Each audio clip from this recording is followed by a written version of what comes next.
It's spring in the San Joaquin Valley, and already the fields are shimmering in the heat, still in the grip of what's being called a millennial drought.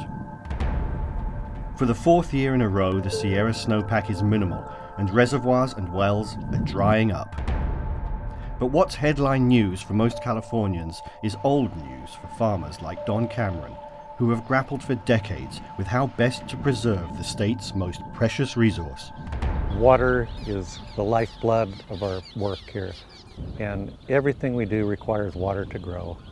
We learned a long time ago how precious water was to us in our farming operation, and we started looking for different ways that we could be more efficient with our water use. At Terra Nova Ranch, Cameron oversees the cultivation of as many as 30 crops on 7,500 acres. About a third is devoted to tomatoes, a crop which provides a good example of how farming practices have evolved in recent years. Years ago, we used to use direct seed, and then we'd come in and sprinkle irrigate until the plant got established.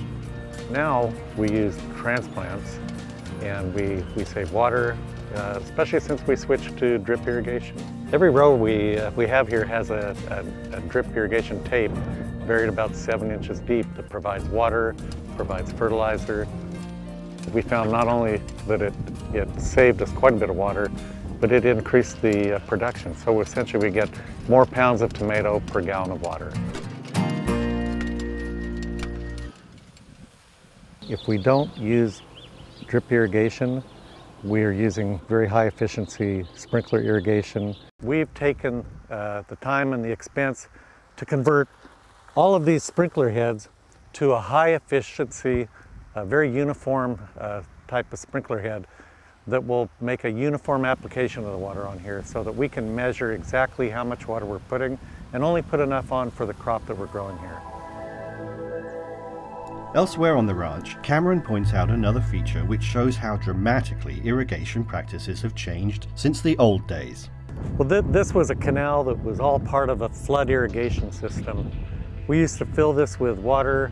We have little gates along here that would open up and flood out into the field to irrigate the crops that we grew then. We've become much more efficient in our water usage since then. In dry years, groundwater serves as a critical buffer against the impact of drought. With the depletion of these resources, sustainable groundwater management has become a high priority. In this too, Cameron takes the long view, looking beyond the drought and conducting an innovative study in groundwater banking.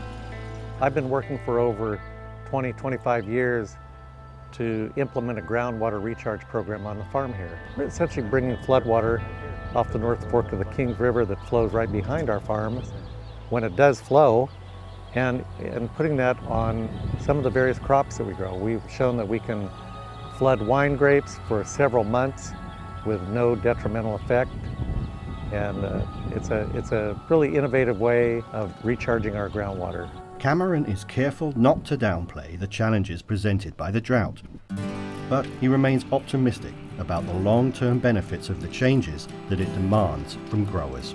This is probably the toughest period that I face as a farmer, but we feel that hopefully there'll be additional technology that we can implement for the future and just better farming techniques. I think the new world ahead is going to be for those that embrace technology and embrace new cropping patterns. I don't like being told you can't do something. I hope we can always find an answer and a better way to do whatever we do here.